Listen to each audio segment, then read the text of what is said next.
The words struck the air like cold steel. "Sir, I'm going to have to ask you to leave. You don't belong here." The voice came from across the room, firm, polished, and laced with something sharp underneath. Every head in the luxury jewelry showroom turned. The sound of quiet chatter stopped, replaced by the faint hum of tension. Aaron Miles stood in the center of the store, his hands relaxed at his sides. He wasn't wearing a suit, just dark jeans, a soft gray hoodie, and a calm expression that didn't waver.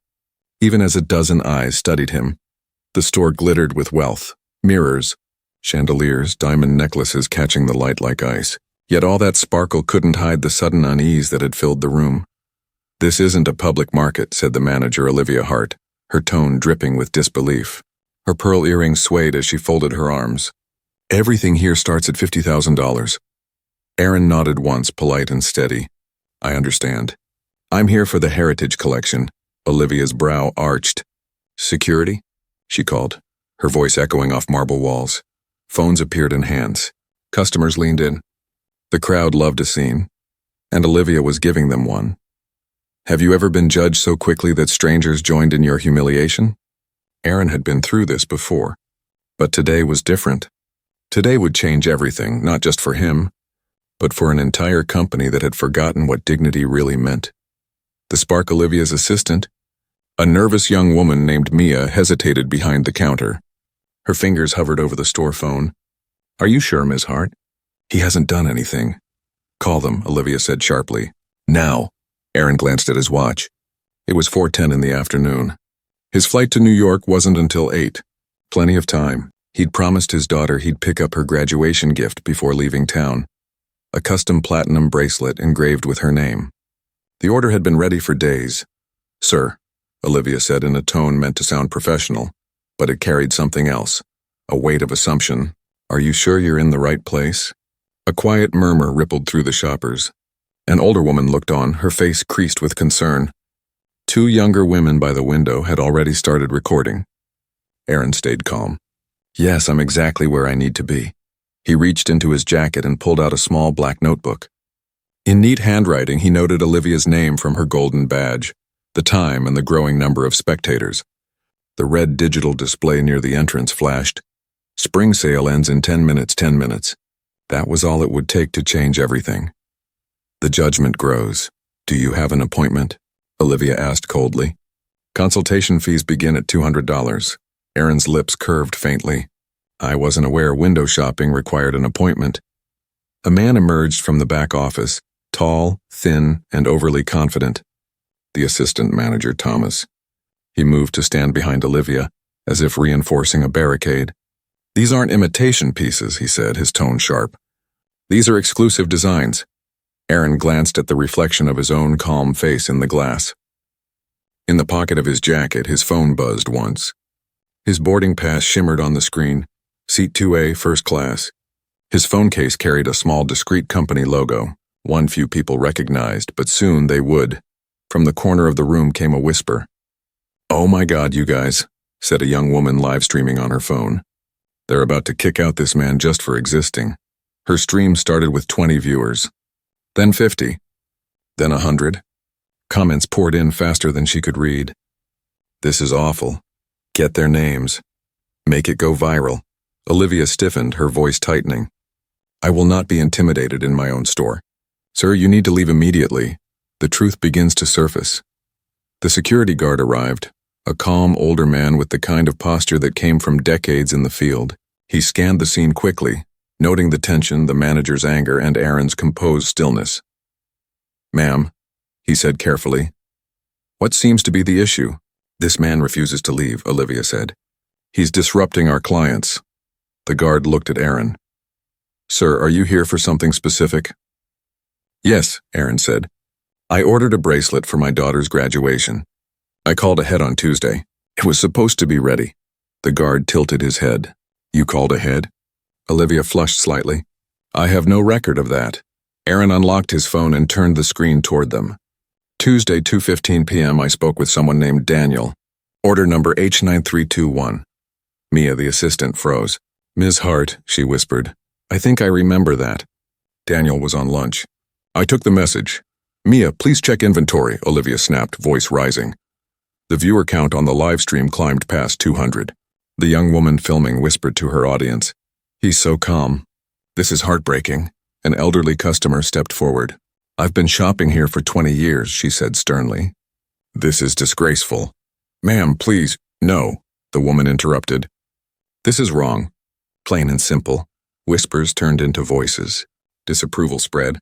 Even those who stayed silent could feel the imbalance in the air. But Olivia didn't step back.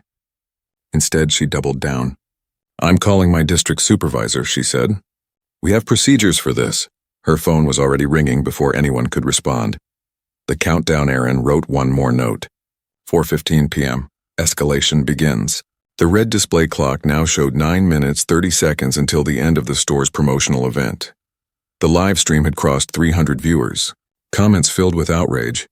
"Boycott this place." "Someone call corporate." Mia returned from the back room, her face pale.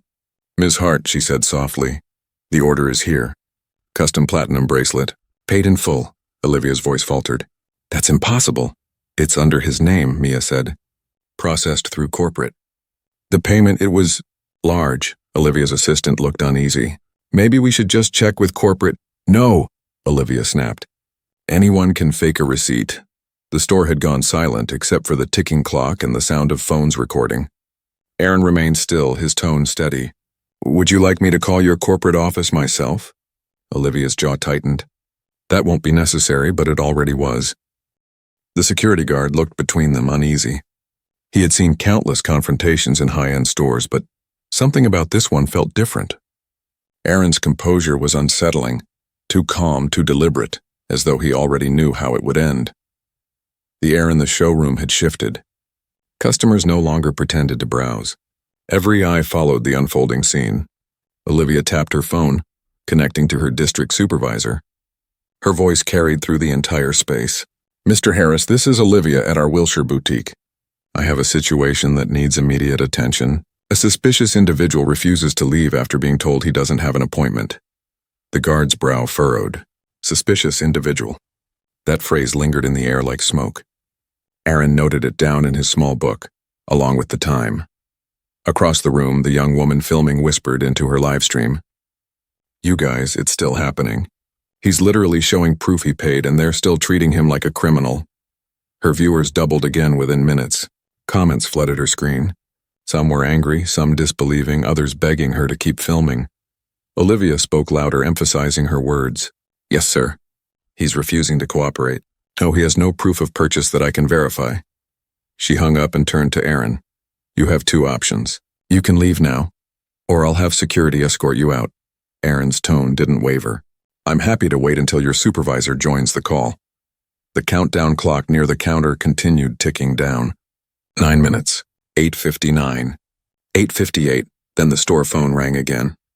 Olivia's tablet lit up with an incoming video call. "Finally," she said with relief, swiping to answer. The screen revealed a man in a crisp navy suit sitting in a modern office.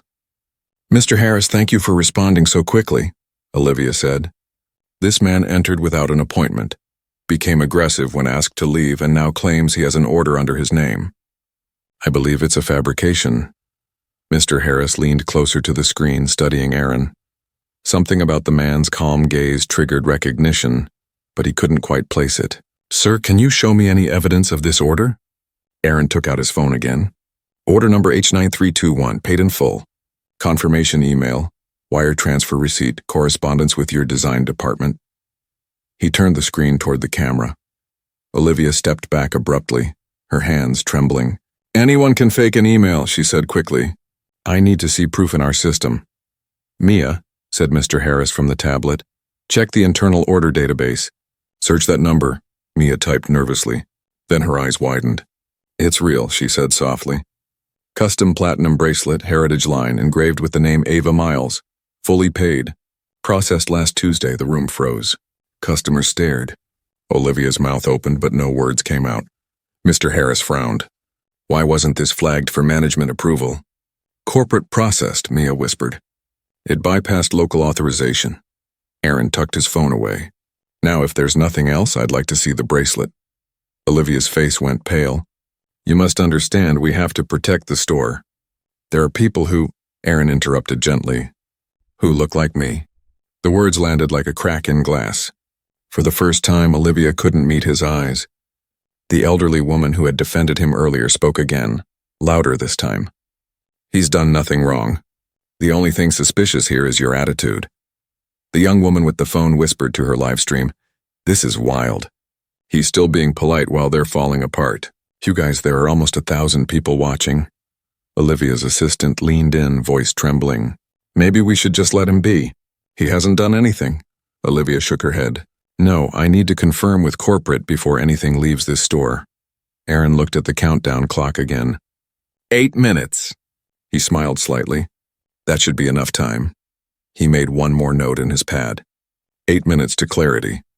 Then quietly he said, Would it make things easier if I made a call myself? Olivia snapped. To whom? To someone who can resolve this immediately. The guard's instincts flared. He stepped a little closer, not out of threat but out of respect. He'd seen this posture before. The kind of authority that didn't need to shout. Aaron dialed a number and pressed speakerphone. The store fell silent. Every whisper died as the phone rang once, twice, and then a calm, professional voice answered. Yes, sir. This is Aaron, he said. I'm at the Wilshire location. Can you check who the store manager reports to? The voice replied smoothly. Yes, Mr. Miles, give me a moment. The name hit Mr. Harris like a shockwave. His posture straightened. Wait, did you say Aaron Miles? Olivia's phone buzzed violently in her hand. The caller ID flashed in bold red. Corporate headquarters, urgent priority. The security guard gestured toward it. Ma'am, you should answer that. The older woman who had defended Aaron smiled faintly. I think this is where things get interesting. Aaron's phone remained on speaker. The voice on the other end returned. Mr. Miles, the regional supervisor for that location is Mr. Harris, and above him, the executive vice president of operations. Thank you, Aaron said calmly. Please notify her that I'm on site. Mr. Harris, still on the tablet, suddenly spoke, his voice shaky. Mr. Miles, sir, are you... But before he could finish, Olivia's phone rang again, this time with a name she couldn't ignore. She swallowed hard, her hand trembling as she answered. This is Olivia Hart, Wilshire location. The voice that replied was sharp, commanding, and unmistakably in charge. Ms. Hart, this is Julia Bennett, Executive Vice President of Operations. I need you to put Mr. Miles on the phone immediately. The room fell completely silent. Olivia's face drained of color. I don't understand. Put him on the phone, came the voice again. Every camera in the room captured the moment Olivia handed the phone to Aaron with shaking fingers. Customers held their breath. The live stream viewer count climbed past 1,200. Aaron took the call, his voice calm. Julia, this is Aaron. Sir, I just heard what happened. Are you all right? I'm fine, he said softly. Though it seems we have a serious problem in our training culture. The realization swept through the room like a storm. The elderly woman gasped. The young influencer clapped her hand over her mouth. Wait, she whispered to her phone. Aaron Miles. He's the owner. He's the CEO of the company. Gasps, whispers, the sound of disbelief. Olivia's knees nearly gave out. You're the owner? Aaron looked at her evenly. Majority shareholder. 68% to be exact. Mr. Harris, still visible on the tablet, muttered under his breath. Oh no. Aaron spoke into the phone again. Julia, please connect legal and communications. We're going to need a complete review of our store operations. Outside, sirens from the city echoed faintly. Inside, the silence was deafening. Every person in the store understood they had just witnessed the moment everything changed. Aaron ended the call and turned to Olivia, who could barely stand. You should sit down, he said kindly. You've had a difficult day. She opened her mouth to speak, but no words came. The countdown clock hit 6 minutes, blinking crimson on the wall. Aaron turned to the counter. Mia, could you bring me my daughter's bracelet, please? Mia moved quickly, retrieving the box with trembling hands. She opened it. The platinum shone under the chandelier, every diamond catching light like a reflection of what this moment had exposed. Aaron looked at the bracelet for a long moment, then at the crowd. She's graduating next week, he said quietly. She wants to be a lawyer. Nobody spoke. Then he turned back to Olivia. This isn't just about jewelry, he said. It's about dignity. And today your store forgot that. He picked up the bracelet box, thanked Mia for her help, and walked out of the store without another word. Behind him, cameras were still recording. But this time the story wasn't just about a man being judged. It was about the truth revealing itself, one quiet moment at a time. The door closed behind Aaron, and for a long moment no one inside the jewelry store moved. The silence was heavy, like the air before a storm. Olivia stared at the empty doorway, her heartbeat thundering in her ears. Around her, customers whispered. Employees fumbled for words, and the hum of the live stream continued to echo through thousands of phones across the internet. Outside, Aaron walked calmly to his car. He set the small velvet box on the passenger seat, started the engine, and sat quietly for a few seconds, letting the moment settle. The calm in his expression wasn't anger. It was purpose. He connected his phone to the car's Bluetooth and made a call. "Julia," he said, "it's time to gather everyone. We have a situation that needs immediate attention." Within minutes, a corporate emergency meeting was underway. Screens flickered to life across offices from Los Angeles to New York.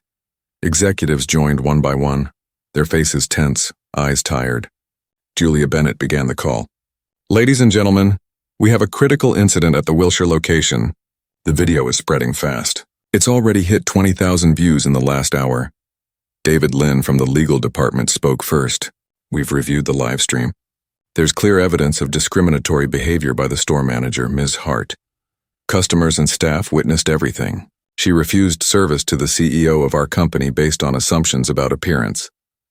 The screen shifted to the marketing director, who looked pale. The story is everywhere. Twitter, Instagram, TikTok, even local news blogs. Public reaction is explosive. We're seeing hashtags calling for boycotts and others praising Mr. Miles for his composure. Julia exhaled slowly. "Aaron, what would you like us to do first?" "Start with accountability," Aaron replied. His voice carried a calm steel. "I want every detail about the incident documented. Review every camera angle, every customer statement, every previous complaint about that manager. We're not patching this with PR. We're rebuilding from the inside out." The head of operations hesitated. "Sir, we've already found 3 prior complaints about her conduct. None of them escalated to district management." Aaron's tone hardened. 3 and no one acted? That tells me the problem isn't one employee. It's the system." The call fell silent. No one dared to speak. David from legal finally broke the pause. "Mr. Miles, we should discuss legal exposure. If Ms. Hart is terminated, she might attempt to claim wrongful dismissal. We'll need documentation of—" "David," Aaron interrupted. "She discriminated against a customer, a paying customer, on camera, in front of witnesses. Termination isn't optional. It's a statement of values." Julia nodded. "Understood. HR, begin the dismissal process immediately. Legal, prepare the statement for internal and external release. I want transparency, not spin." Aaron's phone buzzed with notifications. News outlets were already publishing articles titled "CEO Refused Service at His Own Store." The irony wasn't lost on him. "Julia," he said quietly, "let's not treat this as a scandal. Let's treat it as an awakening." In the background, analysts monitored real-time data. Stock prices were dipping. Customer sentiment was volatile. The head of communications spoke hesitantly. "Sir, initial projections show a possible loss in quarterly revenue. If this keeps trending, we could see a 5% decline in customer trust metrics." Aaron leaned forward. "What's the value of trust compared to dignity? Fixing this isn't a cost. It's an investment," Julia typed rapidly. "Then we need a new framework, something visible and lasting. We could launch a program, a company-wide initiative that reflects what you stood for in that store." Aaron nodded. "Call it Dignity First. It starts today. Every employee, every location. Bias training, diversity audits, new hiring standards. We don't just sell jewelry. We sell symbols of love and commitment. Our behavior should reflect that." A hush filled the meeting. Even through the digital screens, the weight of his words settled deeply. Robert, the CFO, spoke next. "Mr. Miles, I've run early numbers. Implementing training across all stores will cost roughly $500,000. That includes external consultants, system upgrades, and new compliance processes." Aaron looked directly at the camera. "What's the cost of losing integrity?" No one answered. Julia smiled faintly. "Then it's approved. I'll start coordination immediately," Aaron continued. "And I want follow-ups. Not just reports, results. Every manager should know that respect isn't optional. It's the foundation of our brand. The call extended late into the evening. Plans turned into action steps. Policy drafts became directives. By the time it ended, the blueprint for transformation was already in motion. Outside, the city lights shimmered across Aaron's windshield as he drove home. He thought about his daughter, Ava, the reason he'd gone to the store that day. She had once told him that law wasn't just about rules, but about fairness. He smiled to himself. Maybe this was her lesson reflected back to him. At headquarters, Julia and David continued to work through the night. Legal reviewed previous discrimination complaints across all locations. The findings were worse than expected. Ignored reports, untrained managers, subtle bias embedded into customer interactions. By dawn, a document titled Project Renewal was drafted and waiting in Aaron's inbox. The first line read, "We will rebuild the culture from the inside, one employee at a time." When Aaron read it, he didn't smile. He simply replied, "Approved. Begin immediately." At the Wilshire store, news vans had already parked outside. Reporters interviewed customers who had witnessed the confrontation. The elderly woman who had defended Aaron appeared on camera saying, "He never raised his voice once. He stayed calm and she still treated him like he didn't belong. I've seen discrimination before, but this was something different." Inside, employees stood awkwardly as interim manager Daniel Torres arrived. "We're starting fresh," he told them. "New leadership, new expectations. Every customer who walks through that door deserves respect. That's our only rule now." Mia looked relieved, but her voice trembled. "Will I still have a job?" Daniel smiled. "Yes, you did the right thing." The company noticed. Later that day, Aaron called Mia directly. "I heard you spoke up even when it wasn't easy," he said. "That matters. People like you are why we'll succeed." Her voice cracked with emotion. "Thank you, sir. I just wanted to do the right thing." "You did," he said. "And that's how we start change, one decision at a time." As night fell again, the video had passed 1 million views. Across social media, the comments shifted. What began as outrage was becoming inspiration. People weren't just angry, they were hopeful. Hopeful that real change might come from something so ugly. Aaron sat in his study, the bracelet's box still on the desk. He opened it and turned it toward the light. The diamonds shimmered, silent and steady, reflecting both pain and promise. He whispered softly, "This is the beginning." The next morning, headquarters released the official statement. It was simple, direct, and human. "At Meridian Lux, we believe every customer deserves dignity. Yesterday, we failed that promise. Today, we begin the work to make sure it never happens again." The response was immediate and overwhelming. Thousands of comments poured in, not of anger, but of respect. People shared their own experiences of being judged, ignored, or mistreated. The conversation that began with a single incident was now a movement. And as the sun rose over Los Angeles, Aaron Miles prepared for the next step, turning one moment of injustice into the foundation for lasting transformation. A week passed, but the world hadn't stopped talking about what had happened in that jewelry store. News outlets turned it into headlines, universities debated it in ethics classes, and customers lined up outside Meridian Lux locations, wanting to see the company that had turned scandal into change. Aaron's phone didn't stop ringing. Invitations, interviews, partnerships, everyone wanted his perspective. But he wasn't interested in fame.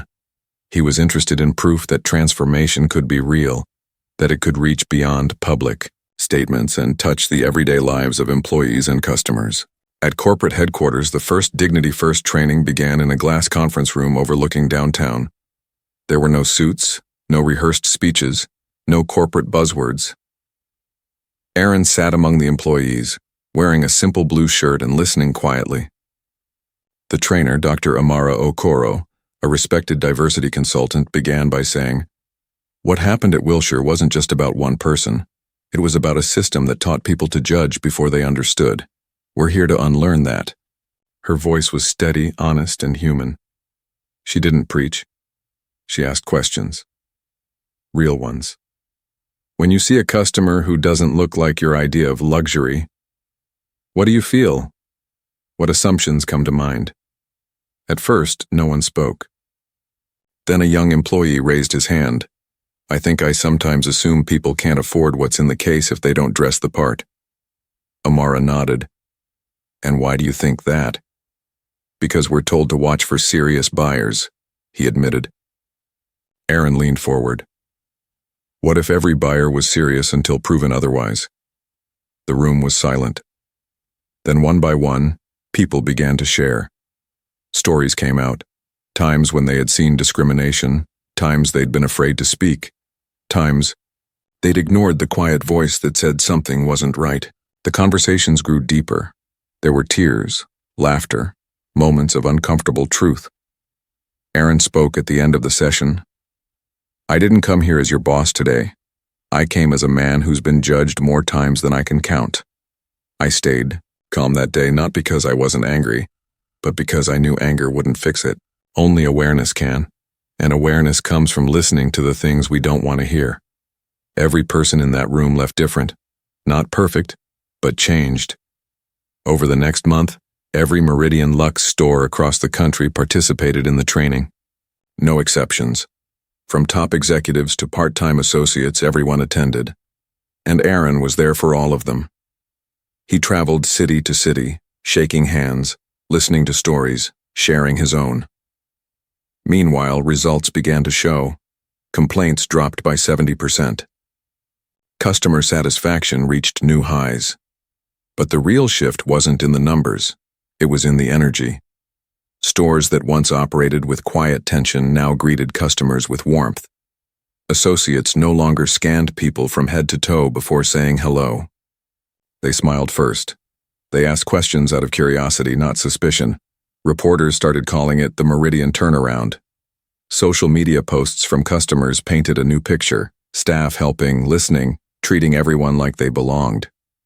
One post read, I walked in nervous, but they made me feel like family. I cried in the parking lot after. Thank you, Meridian. The transformation rippled outward. Other companies took notice. Competing luxury brands quietly began developing their own diversity programs using Meridian's example as the standard. But for Aaron, the most meaningful moment came one quiet afternoon when his daughter, Ava, called from her law school dorm. Dad, everyone's been talking about you here. Some of my classmates watched the video. They said they've never seen anyone handle discrimination with that much grace. Aaron smiled. I didn't handle it for attention, sweetheart. I just didn't want anyone else to feel that kind of humiliation. I know, she said softly. That's why it mattered.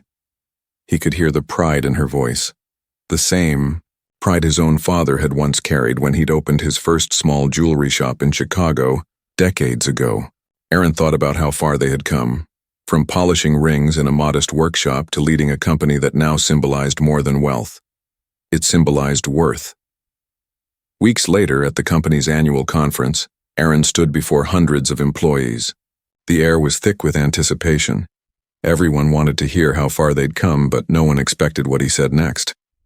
I've decided, Aaron began, to turn this story into something permanent.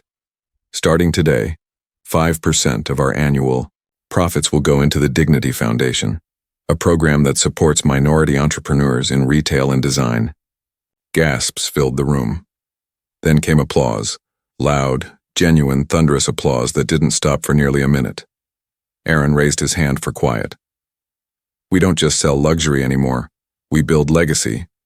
Every mistake can be turned into meaning, but only if we have the courage to face it. After the conference, journalists flooded the lobby eager for quotes, but Aaron slipped out through the side door, avoiding cameras. He wasn't chasing headlines. He wanted to see something real. He visited the Wilshire store, the same one where it all began. The same marble floors, the same chandeliers, but it felt different. The tension was gone. The employees smiled genuinely. Mia, now promoted to assistant manager, was helping a young couple choose an engagement ring. When she spotted him, her face lit up. Mr. Miles, you came back? Aaron smiled. I wanted to see how the heart of the company was beating. She laughed nervously. Better than ever. You changed everything. He looked around. No. We changed everything. At the corner of the store stood the security guard who had witnessed it all. His uniform was different now, with a gold pin that read, Director of Customer Relations. He walked over and shook Aaron's hand. Never thought I'd see this place like this again. Feels right. Aaron nodded. It should have felt like this from the start. He took one last look around and said quietly, This is what redemption looks like. Outside, the late afternoon sun cast a warm glow across the storefront windows. Customers streamed in, diverse faces, open smiles, no hesitation. Aaron paused before getting into his car. The story that had started with humiliation had become a movement, and it wasn't finished yet. Months passed, and the storm that had once threatened to destroy Meridian Lux became the reason for its rebirth. The scandal was no longer what people remembered. What they remembered was what came after. The transformation, the leadership, the proof that change wasn't just a word. It was a choice. Aaron Miles had turned a single moment of prejudice into a blueprint for progress. Under the Dignity First program, hundreds of employees had completed the new training. The company's culture shifted from the top down. Stores that once operated with quiet tension were now known for kindness and professionalism. Customers walked in without fear of being judged and walked out with smiles instead of memories of discomfort. The data told the story better than any speech could. Revenue rose by 30%. Customer loyalty was at an all-time high. Employee turnover dropped to record lows. And yet, none of it was what mattered most to Aaron.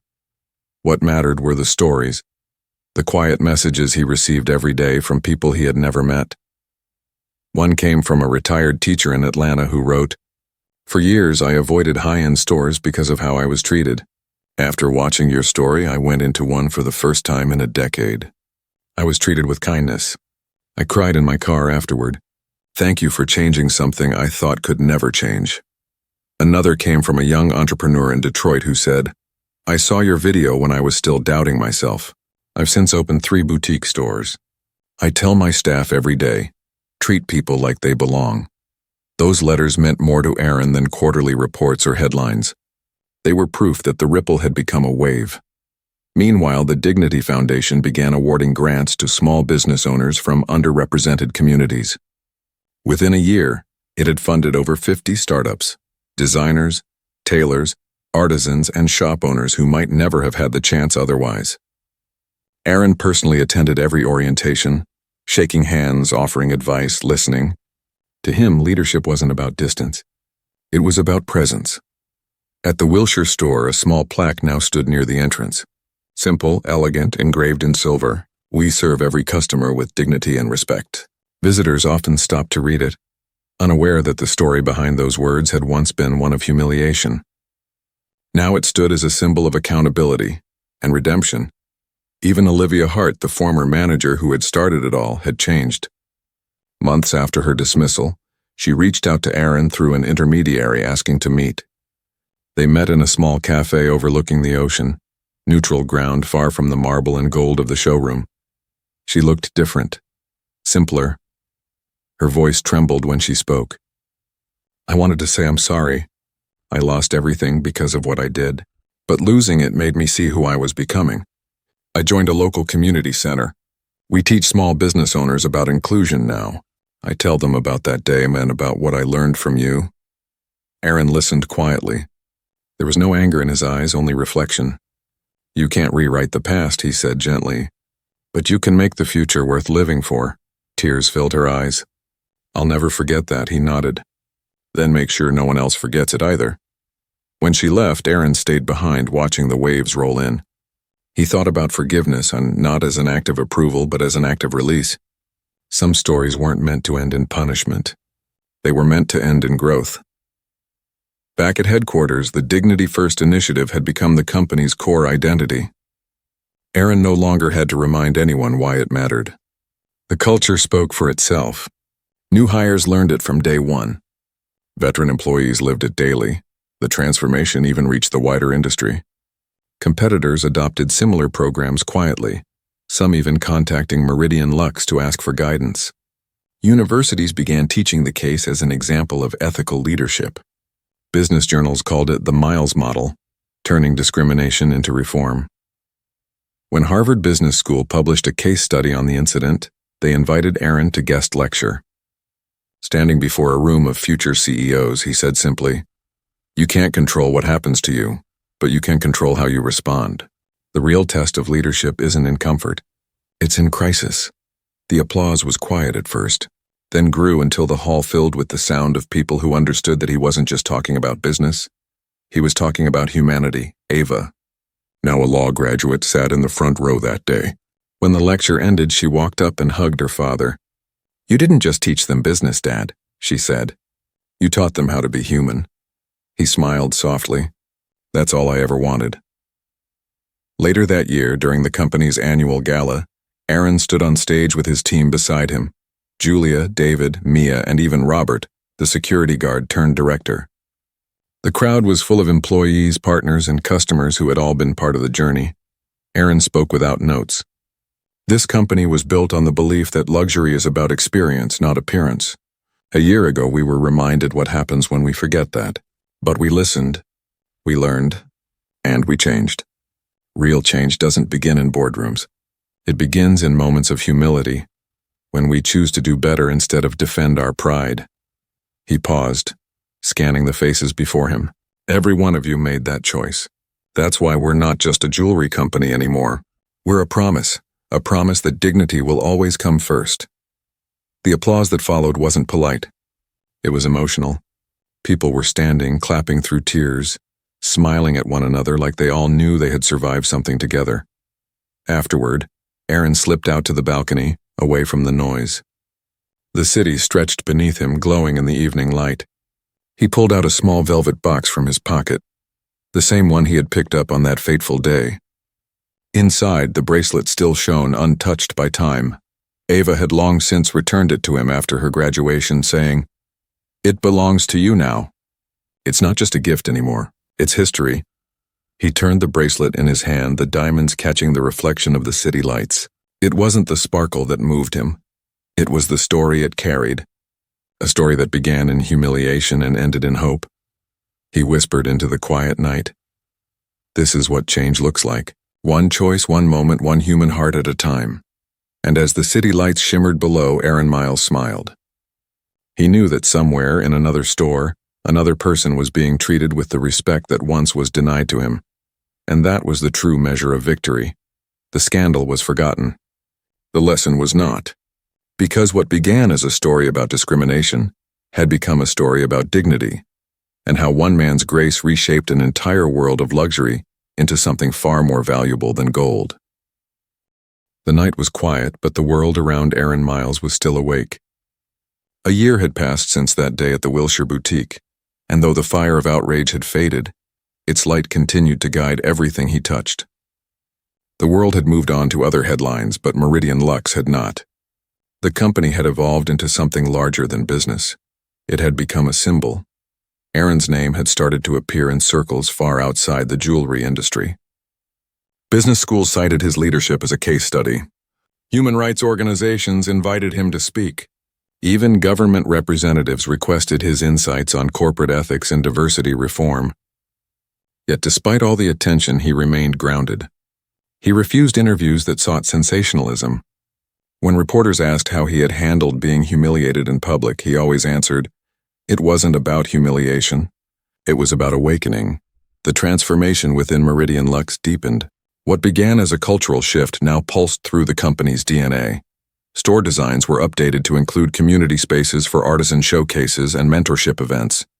Instead of locking beauty behind glass, the stores began celebrating the artistry behind each creation.